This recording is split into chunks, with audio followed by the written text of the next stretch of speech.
Welcome to The Explainer. All right, today we're tackling a word that, let's be honest, can make a lot of us groan: planning. But stick with me because I promise by the end of this, you're going to see it as your secret weapon for actually getting things done. Okay, let's kick things off with a question. And I think you'll know exactly what I'm talking about. Ever have one of those days, or maybe a whole week, where you're just running, you're nonstop, flat out, but when you finally come up for air, you realize you haven't actually gotten anywhere important? Yeah, that feeling? That's the difference between being busy and being productive. And a good plan? Well, that's the bridge between the two. So let's dive in. I want you to think about any goal you have, big or small, as a destination on a map, a place you want to get to. If that's your destination, then planning is just, well, it's drawing the map. It's figuring out the best route to get from where you are right now to where you want to be. And at its core, planning is really just about answering a few fundamental questions, but doing it in advance. It's about deciding, what are we doing? How are we going to do it? When does it need to get done? And who is responsible? By answering these before you start, you turn that fuzzy, ambiguous idea into a crystal clear course of action. Okay, so if planning is about drawing this roadmap, how do we actually, draw it? Let's break down the nature of planning and what the process really looks like. All right, here's the more textbook definition, but look at those keywords: conscious and systematic. This is so important. Planning isn't just daydreaming or wishful thinking. It's a deliberate thought process. It's organized foresight. Basically, a fancy way of saying it turns that big vision in your head into a concrete set of steps you can actually, follow. And really, every single plan, I don't care how complex it is, boils down to these three simple questions. It's so elegant. First, where are we now? You got to know your starting point. Second, where do we want to go? What's the goal? What's that destination? And finally, the big one, how do we get there? That's the route, the actual plan. Now, this lays out the more formal, step-by-step process. But the key thing to see here is that it's a loop. It's a cycle. It's not just make plan, do plan, done.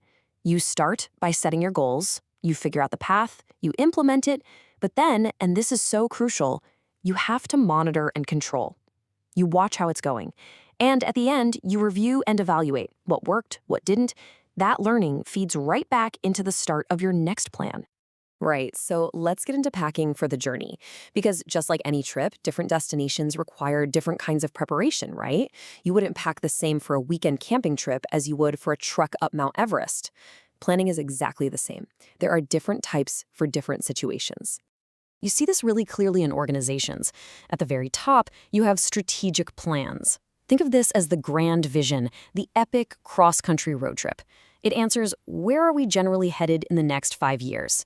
Then you've got tactical plans. These are more focused. If the road trip is the strategy, the tactical plan is how you're going to tackle the state of Texas. It's for the next year or two. And finally, you have operational plans. This is the down and dirty, day-to-day stuff. This is your turn-by-turn GPS for today's drive, getting you from Dallas to Austin. We can also categorize plans by how often we use them.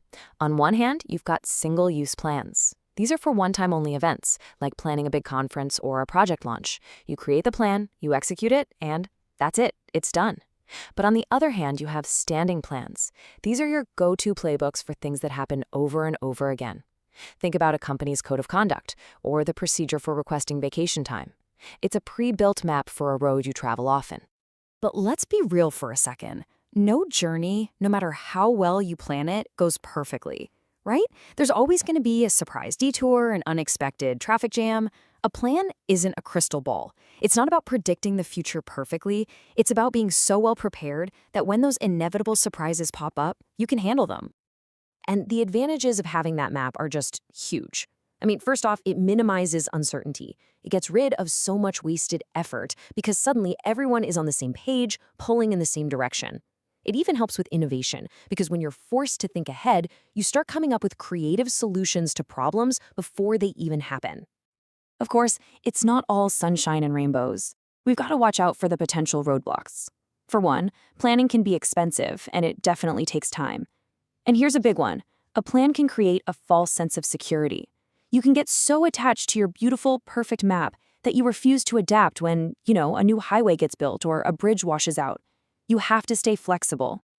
And that brings us to a super crucial point: A map is completely useless if the driver gets to an intersection and just freezes. You have to be able to make choices at those forks in the road. And that's where decision-making comes in. It's the engine that brings your plan to life. Simply put, decision-making is the process of selecting the best course of action from all the different options you have.